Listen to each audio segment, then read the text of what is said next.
Friends, पिछली video में हमने जॉन डाल्टन के बारे में पढ़ा।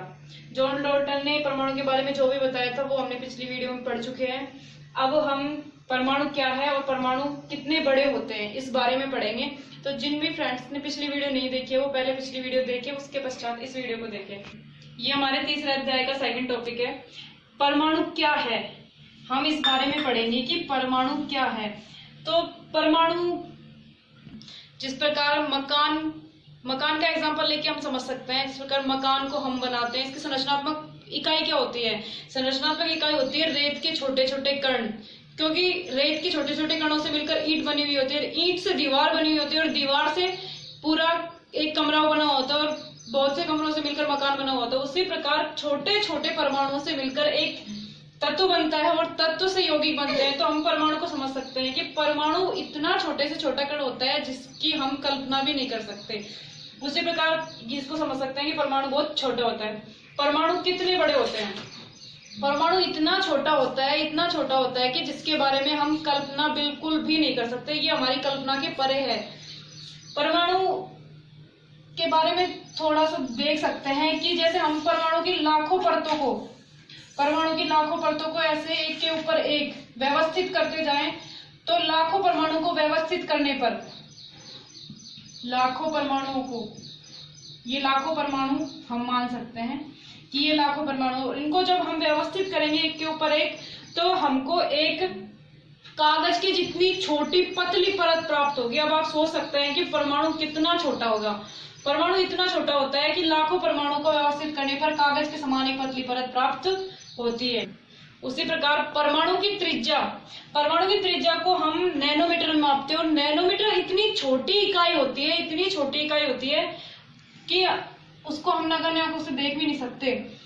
परमाणु की जो त्रिज्या होती है वो होती है 10⁹ नैनोमीटर और 1 मीटर में 10⁹ नैनोमीटर होते हैं। तो आप सोच सकते हैं कि परमाणु कितना छोटा होता है। अब आप सोच रहे होंगे कि जब परमाणु इतना ही छोटा है कि हम इसका अध्ययन नगण्य आंखों से नहीं कर सकते, तो हम इसका अध्ययन ही क्यों करते हैं? तो इसके अध्ययन करने की आवश्यकता इसलिए पड़ी क्योंकि पूरा विश्व छोटे छोटे परमाणुओं से मिलकर बना हुआ होता है। अब पूरा विश्व ही परमाणुओं से मिलकर बना हुआ है, तो हमको परमाणु का अध्ययन तो करना ही पड़ेगा। तो इसलिए परमाणु का अध्ययन किया जाता है। वैसे इसको नगण्य आंखों से नहीं देखा जा सकता, परमाणु को हम नगण्य आंखों से नहीं देख सकते, इसलिए आधुनिक तकनीकों की सहायता से हम परमाणु को देख सकते हैं। अब हम पढ़ते हैं विभिन्न तत्वों के परमाणु के आधुनिक प्रतीक क्या हैं। तो हम तत्वों के परमाणु के जो प्रतीक है, इसका सर्वप्रथम प्रयोग महान वैज्ञानिक जॉन डाल्टन ने किया था। सर्वप्रथम प्रयोग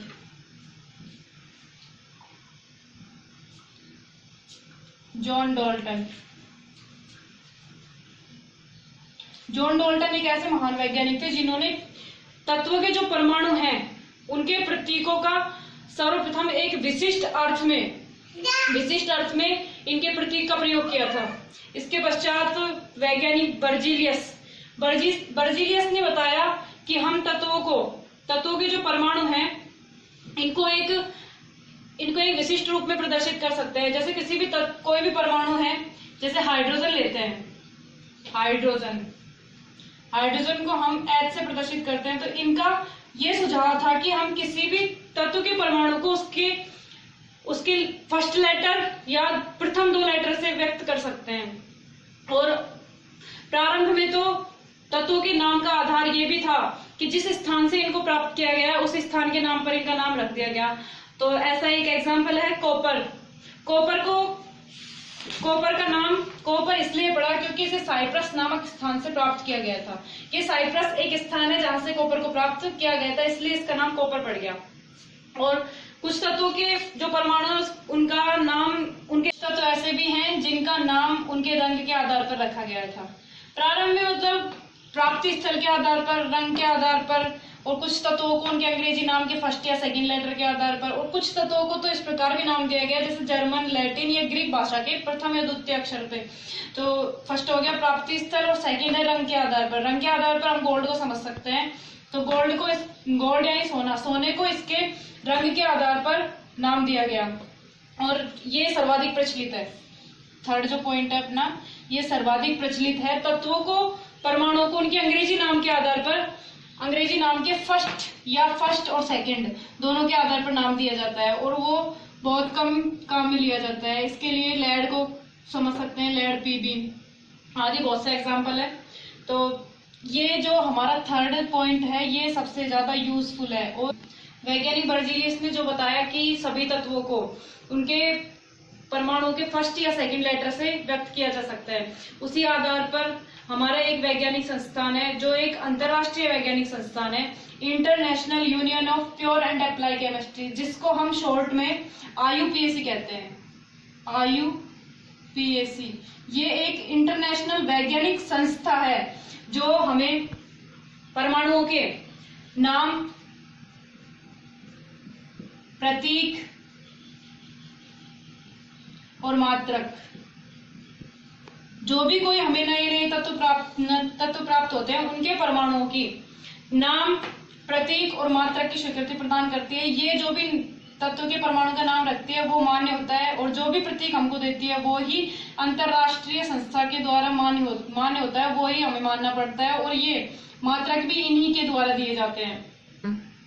IUPAC ने बताया कि कोई भी तत्व अगर हम लेंगे तो उस तत्व का जो नाम है वो हम उसके फर्स्ट या सेकंड लेटर से व्यक्त करेंगे। जिस प्रकार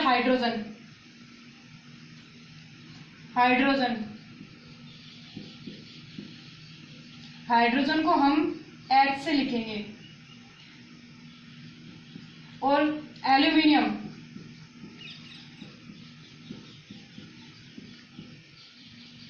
एल्यूमिनियम को हम Al से लिखेंगे। तो इसकी एक और शर्त होती है कि जब हम किसी भी तत्व को उसके फर्स्ट दो लेटर से व्यक्त करते हैं तो उसमें जो फर्स्ट लेटर होता है वो तो कैपिटल होता है और सेकंड लेटर स्मॉल होता है। अब हम एल्यूमिनियम को A small l, capital A और स्मॉल l से लिखेंगे, ना कि हम इसको इस प्रकार लिखेंगे। ये रॉन्ग है और ये राइट है। उसी प्रकार कोबाल्ट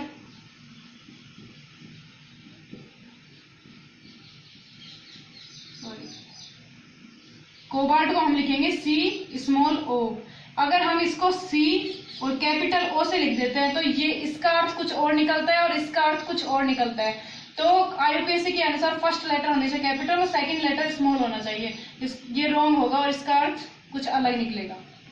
वैसे तो प्रकृति में कुल 108 तत्व है जो IUPAC के द्वारा मान्य है। International union of pure and apply chemistry के द्वारा हमें 108 तत्व दिए गए हैं।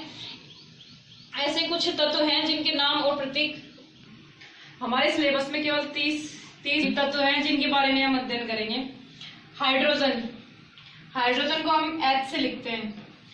अब हमको ये जो तत्व हैं इनके परमाणु क्रमांक को क्रम से याद रखना है, क्योंकि हमें जो इनके परमाणु क्रमांक हैं इनको अगर हम क्रम से याद रखेंगे तो हमको इनको याद रखने में भी आसानी होगी, और इनके परमाणु क्रमांक जो होता है वही इनका परमाणु भार होता है, तो परमाणु भार वही होता है। तो हाइड्रोजन को हम H से लिखेंगे। उसी प्रकार हीलियम को भी इसके फर्स्ट दो लेटरों से लिखा जाता है। हम हीलियम को इस प्रकार लिखेंगे, फर्स्ट लेटर कैपिटल और second small He। Lithium Li।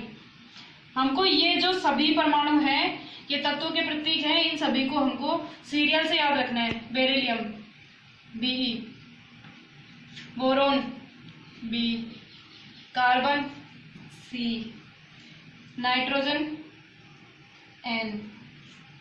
उसी प्रकार आता है ऑक्सीजन, 8वें नंबर पे आता है ऑक्सीजन O, फ्लोरीन F, 10वें नंबर पर नियोन Ne, सोडियम Na, 12वें नंबर पर आता है मैग्नीशियम Mg, एल्यूमिनियम Al, इसके बारे में हम पहले भी देख चुके हैं। Silicon Si। आगे बढ़ते हैं हम फास्फोरस की ओर।